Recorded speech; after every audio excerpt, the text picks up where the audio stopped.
This episode has been sponsored by Connor Insurance and Auto Owners Insurance Company. Hi, this is Abby at Connor Insurance. There have been record amounts of rain all across the country this year. Most damage occurs when water backs up in your drains and basement fixtures. If you have a basement, you need to check the limit your policy provides for water backup. If you aren't sure how to check, just give me a call or visit us at connorins.com.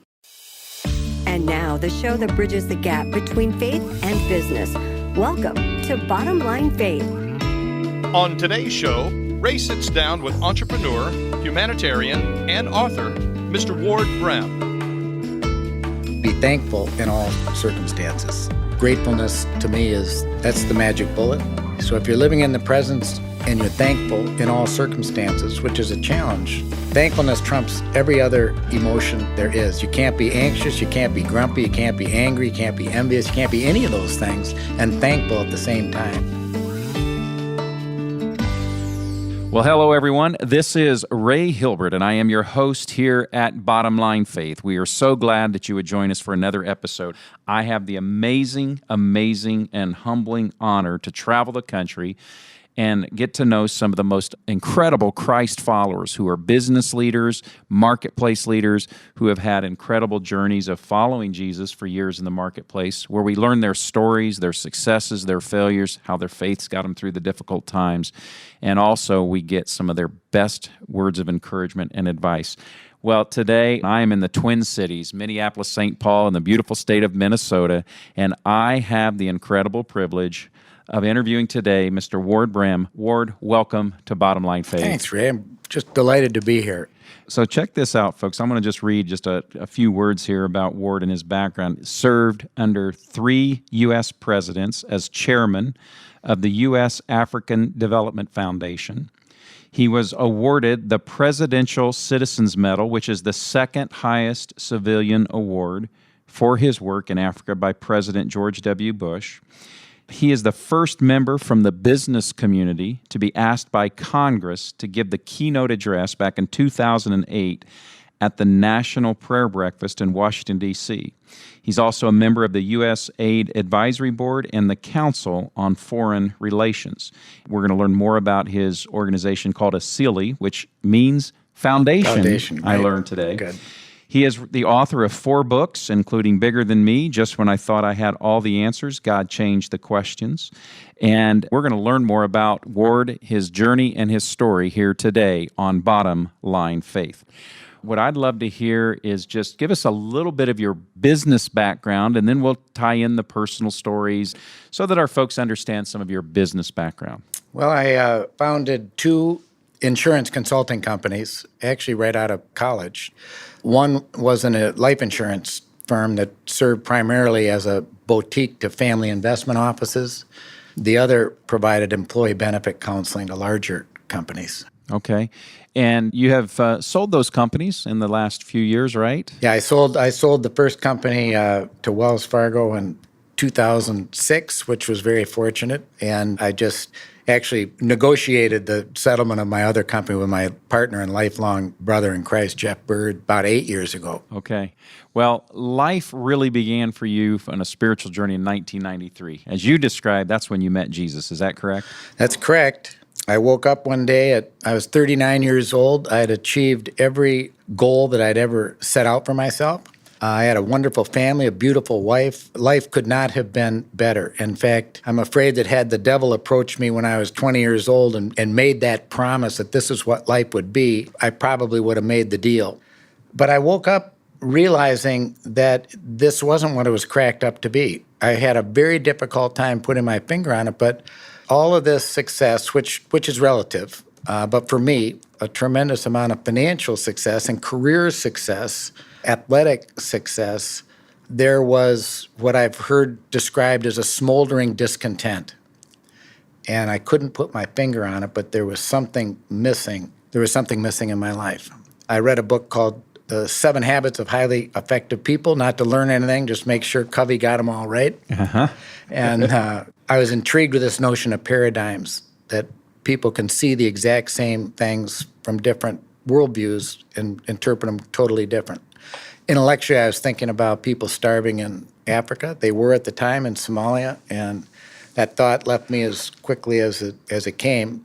And then 2 weeks later, my pastor asked me to go to Africa with him, which was similar to asking me to go to the moon. I said, absolutely not. I couldn't believe he was asking me this question. And he said, well, would you pray about it? And I said, no, I'm not going to pray about it. You're the pastor. You pray about it. I'll think about it. I'll either say yes or no. I had no idea even what he was talking about. But I ended up going on that trip, and it changed the entire projection of my life. Yeah, and you describe it, that's really where you met Jesus. And I want to take just a moment to give our audience, Ward, a chance to understand a little bit about what's happened since 1993 for your life. You and some others founded an organization called ACILI. Is that correct? Yeah, it's been a gradual more of working with World Vision, a number of organizations, the U.S. government, and the most recent is ACILI. Yep. So, Ward, as you met Jesus in 1993, specifically, you just shared with us, your pastor invited you to go. He said, pray about it. You said, I don't know what that means. I'll think about it. You ended up going, but something very specific happened to you on that first trip that rocked your world and has since over the last 30 years. Well, we were in some very, very difficult places. We were in northern West Pokot, Kenya, on the Uganda border, where there was a widespread starvation. We went to Masaka, Uganda, arguably the birthplace of AIDS. I was an eyewitness to something that had previously just been a statistic. We all read these statistics, 10,000 people die of starvation. But what do you do with a statistic like that? It can't really mean anything out of context. Impersonal. When you see it, and it was deeply humbling. It was deeply humbling. And it made me realize, what else don't I know a lot about?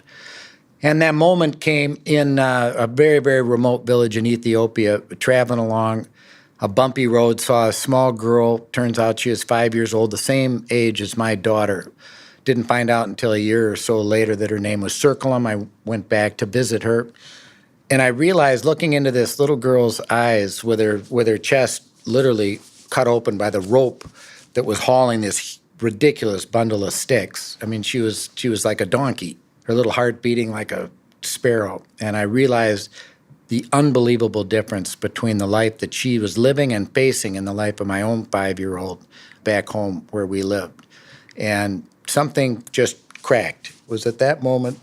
It wasn't like Jesus spoke to me. It wasn't like even an epiphany. It took me quite a while to figure out that I believe in retrospect that Jesus was in that little girl and in her eyes, and that was a direct connect.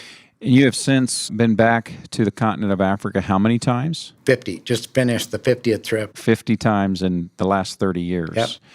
Give us a little bit of a framework of the work that your organization does there, some of the things you've seen, some of the things you've addressed, and what's occupying your efforts there.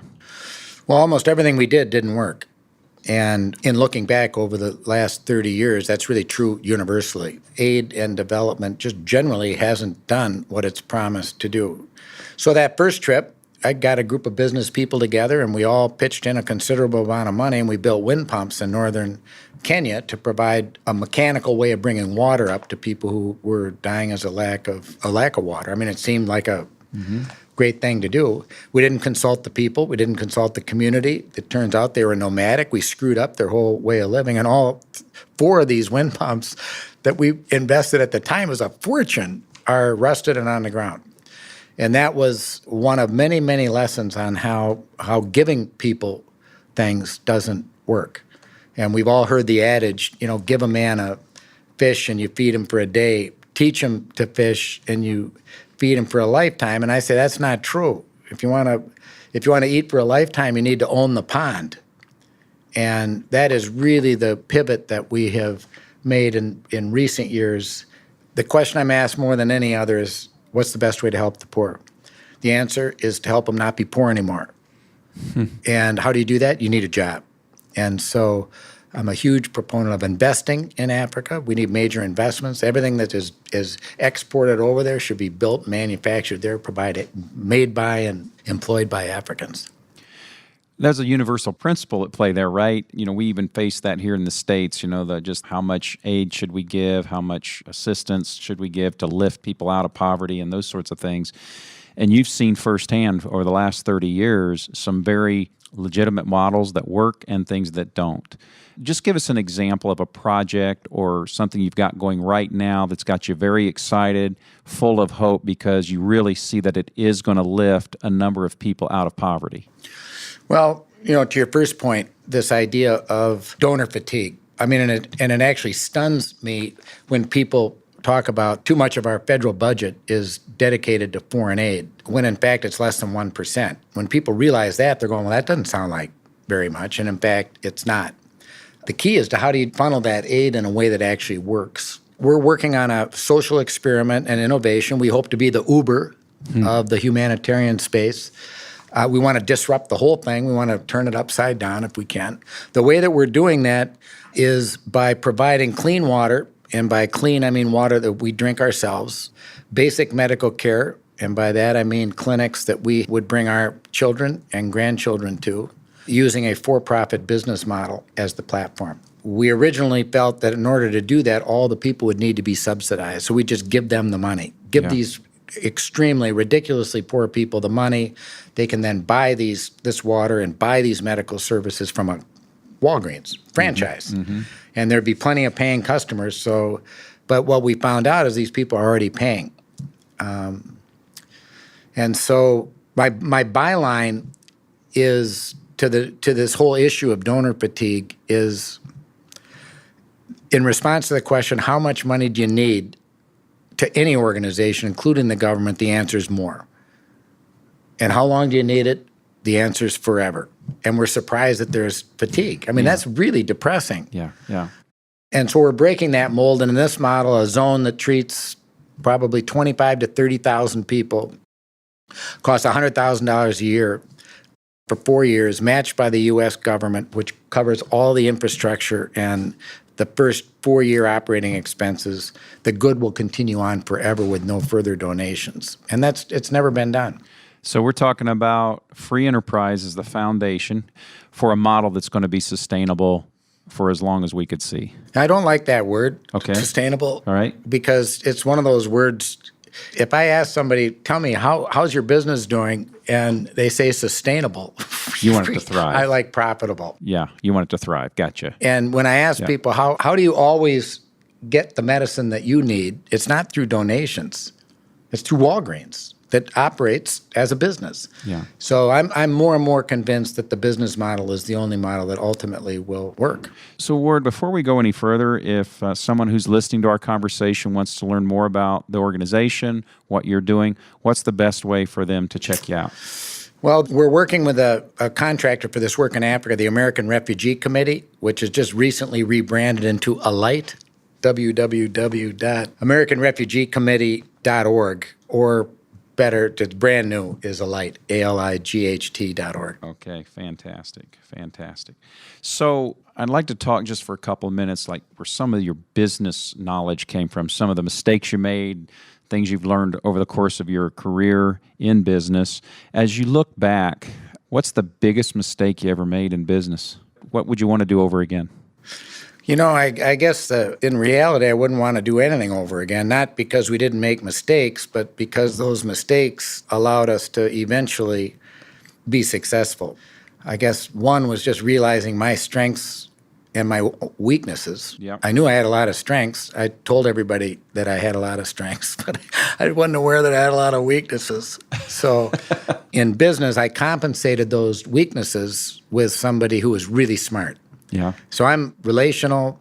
I know how to talk. I know how to get along with people. I know how to make friends. And my partner was just the opposite. He couldn't make a friend for the life of him. Accounting, lawyer, absolutely brilliant brain. And we formed just a wonderful partnership that lasted our entire business careers. So I'd say, your greatest weakness is your greatest strength, and vice versa. I would say the key to success in business is being relational versus transactional. If you put the emphasis on a transaction, you're going to succeed short term. You may succeed long term, but it's going to be hard, and it's not going to be very much fun. But if you build trusted relationships, it makes both those things happen. Yeah. And so we always did what we considered to be the very best thing for the client, So as Stephen Covey would say, you have a triple win. Everybody has to win or it's no deal. So taking that background, that experience, how do you transfer that now to your work in Africa? I'm allergic to a sales pitch. You probably are too. You can see it coming, right? Somebody sits down, then they go, oh, by the way, as long as I got you here, and here it comes. And I've never liked that, and we never do that. So I'd say what transfers relationally is that we never force, we never pressure, we just invite people. Yeah. We say this is something that we are finding a tremendous amount of joy. We see God's fingerprints all over this thing, and we would invite you to get involved. Come and see it. And for a lot of people, that's a stretch. Eastern Congo is a dangerous place. Yeah. But that approach, it's not an approach, it's very real, is we want people who are called to this. And we realize that there are very few people called to Africa. Yeah. But at the same time, we've seen many, I'd say every life, every person that has ever been on a trip to Africa that I've been a part of, there's been a significant change in their life. People say to me, so do you have to go to Africa to find God? And I'm saying, yep, I did. Yeah, I did. I had to go halfway around the world because he was yelling at me in Minnesota and I was too busy. I couldn't listen to him. He had to get me out of my comfort zone completely before he had my attention. Well, I'm going to speculate something based on what you shared. You were talking about the difference in the key between being relational and transactional, and you told the story of your first attempt in Africa was building those units that eventually just rusted out, right? And so maybe your intent and your heart was honorable, but that was a transaction, right? Because you hadn't had or taken the time to really get to know those people, really get to know their needs and what was going to be a real win for them. Is that a fair assessment? Yeah, you're a good listener. Yeah, no, that's actually an excellent example because when we went back, I took these investors, we put up the money, built the wind pumps, then they went to see it. And we're in a riverbed with a bunch of, it's like we fell out of a National Geographic. I mean, bows and arrows and spears, and these people were furious. Yeah. Not what we expected. We expected balloons and thank yous and confetti. And these people were furious, and they said, what took you so long? And we're saying, well, what are you talking about? And they said, well, this wind pump broke, 3 months ago, and it's taken you 3 months to come and fix it. And it went off in my mind. I learned firsthand the devastating effect of dependence. There was a community that was just 30 miles past that came to us and said, we'd like one of those wind pumps. And we're listening to the elder, and they said, we're willing to put a down payment on the wind pump. We're willing to give you cows in advance. We did the deal. That was the last wind pump to go down. But it was interesting because when we looked at a map, that was outside. They'd never had development. They'd never had relief. In the famine, people just died there. Tragically. But the problem isn't in relief. If somebody's starving to death, you feed them. The way you do that, it should be nuanced. But then this development thing is way trickier, right? How do you make people independent? There's a lot of similarities to Minnesota. When I look back on it, you think of Africa, you think of, 2000 BC or something. I'm saying it's actually Minnesota in the 1700s. Yeah. Everybody's poor. Everybody's making less than $1 a day. Right. You just grew crops and ate them, and then pretty soon you grew bigger crops, and a highway came through, and a business started up. And that's moving beyond sustainability into the thriving we were talking about.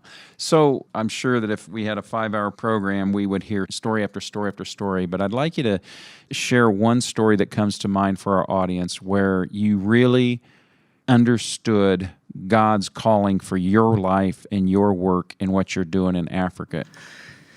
You're right. There are a lot of stories. I think what I'd rather share is a overall experience of where I am right now. And that is the difficulty of actually living a life of following Jesus. And we all say we do, particularly when we're with other believers, it's really easy. But I found that it's very easy when you're outside the company of believers to become a chameleon, and you take on all these different behavior patterns and everything else, which then questions in my own mind, am I really? And I no longer consider myself a Christian, and the reason for that is in Africa, it's a political term. Yeah. I consider myself a follower of Jesus, and what I found is that as a follower of Jesus, doors just open incredibly wide. So here's your story. I'm in Rwanda, 1997. This is right after the genocide, and I'm with Senator Dave Durenberger. And we were meeting with President Kagame on the night before his inauguration. We got to talking, and at one point in the conversation, I said, Mr. President, is there any role for the church in the rebuilding of Rwanda? And I saw the general. I mean, he leaned over. I had to lean back. He was furious, and he just shouted out, none. And Durenberger kicks me in the shin under the table and starts talking about socioeconomic impact of something or other. And it was about maybe 10 minutes later, there was a lull in the conversation, and I said, Mr. President, do you think that there's a role for Jesus in the reconciliation of your country? And I got kicked so hard under the table that I literally winced, and everything changed. Big smile on his face. He sat back in his chair, and he goes, of course there's a role for Jesus in the rebuilding of our country. If people had been following Jesus, this genocide would never have happened.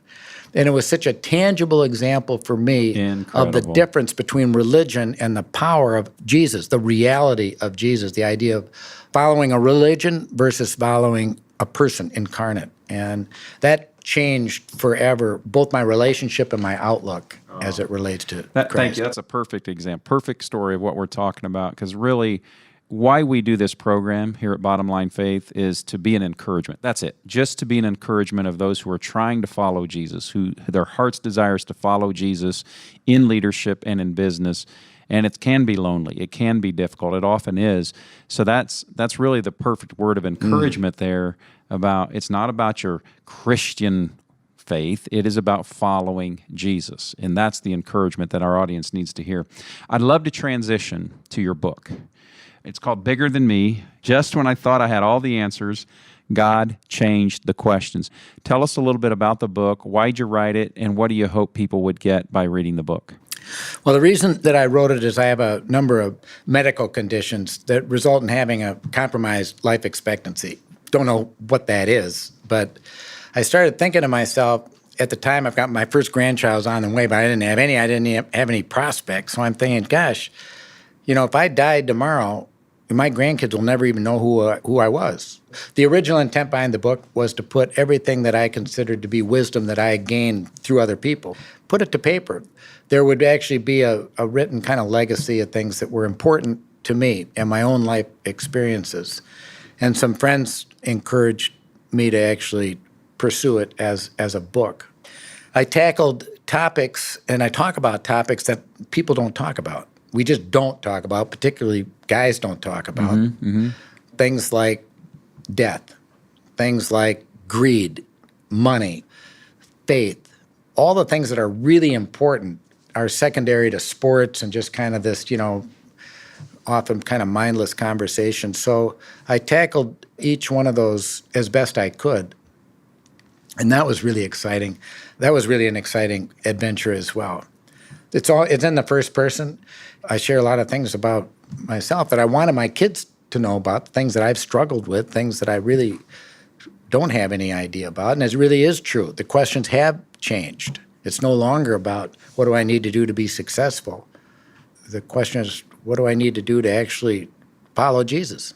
So this is a perfect segue because the last section of every interview and conversation that we have here is, I kind of call it the advice and insights section. And so as you reflect back over the writing of the book, what's maybe one or two lessons that God brought to mind or reminders that you would love to pass along to our listening audience?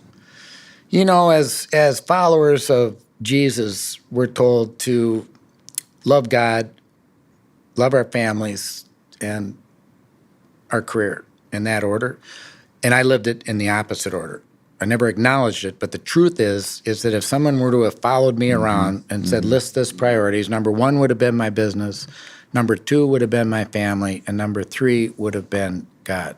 So it's in reverse order. I think had I realized that at a younger age, it would have made me realize that this devotion to business, which in my own mind was well-intended, right? I'm going to be a good provider. I'm going to provide my family. Will never want, in retrospect, a pretty good percentage of that in reality was ego.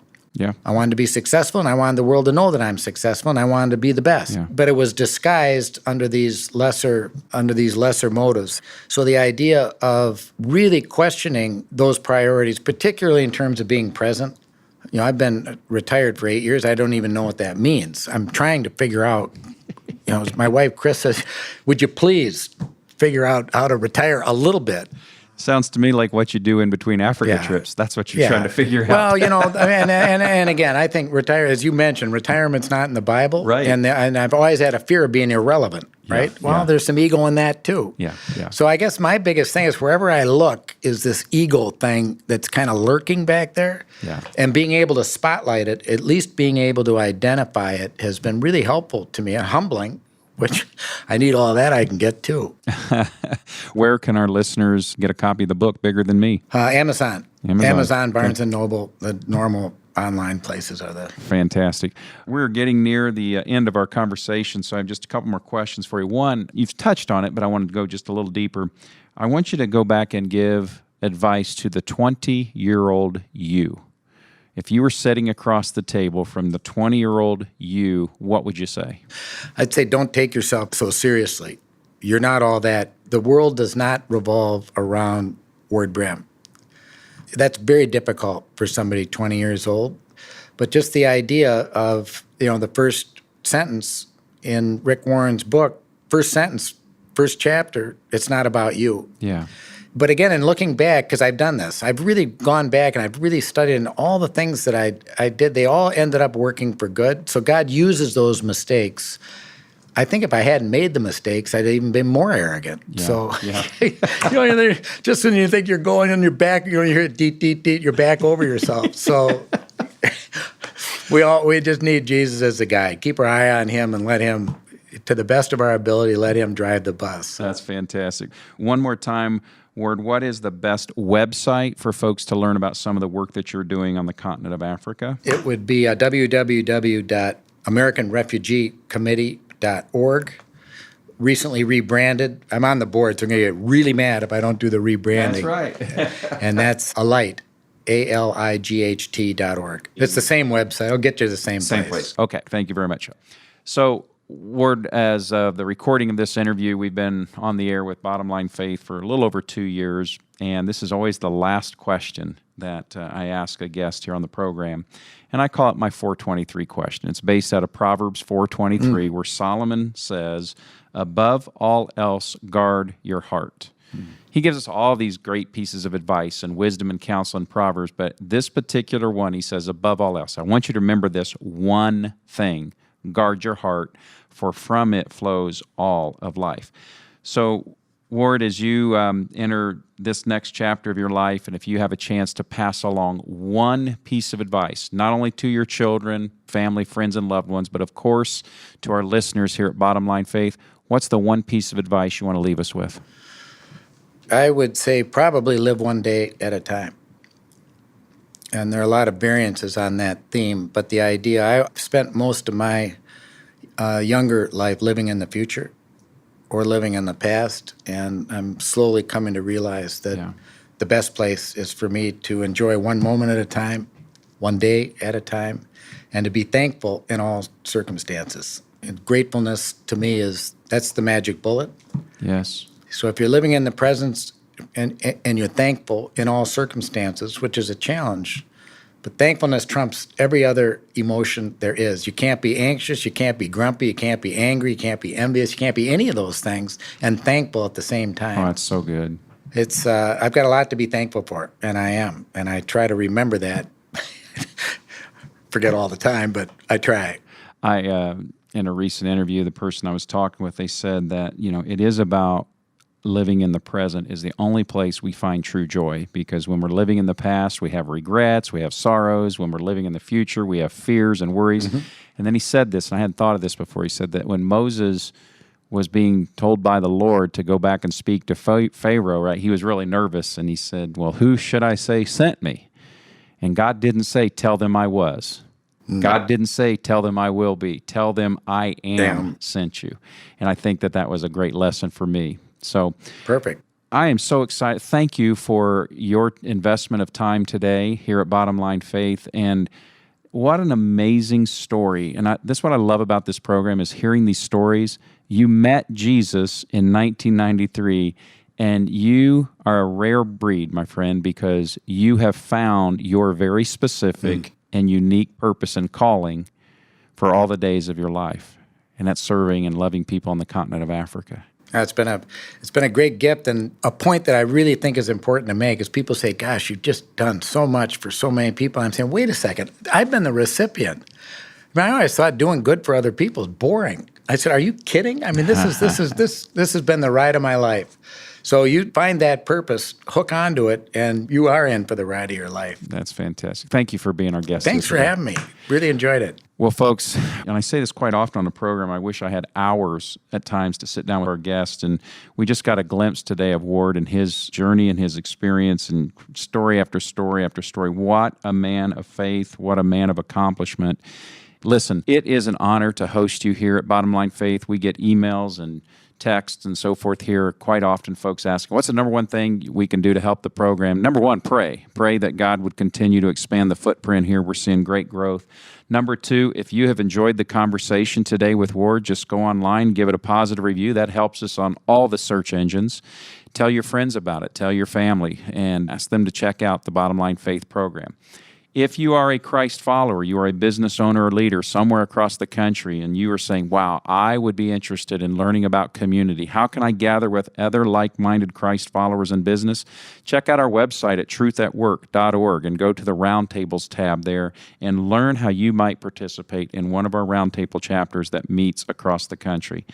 I am so honored to be your host here at Bottom Line Faith. And until next time, I am Ray Hilbert. I'm encouraging you to live out your faith every day in the marketplace. God bless, and we'll see you then.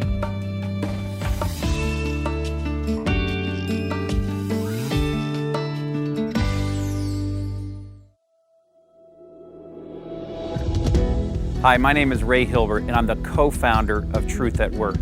And I am at Northview Church in Carmel, Indiana. Imagine the opportunity to gather with over 1,500 fellow Christ followers and hear from a world-class lineup of speakers. This annual conference, now in its 8th year, features some of the most amazing Christian business and marketplace leaders that we bring together to communicate best practices on living out your faith in the marketplace. If you're wrestling through these issues of the integration of your faith, work, and life, or if you simply want to find more meaning, purpose, and direction to your daily work and career, this is an event you don't want to miss. That's the Truth at Work Conference, Friday, November 8th. Check out the website, and we'll see you there.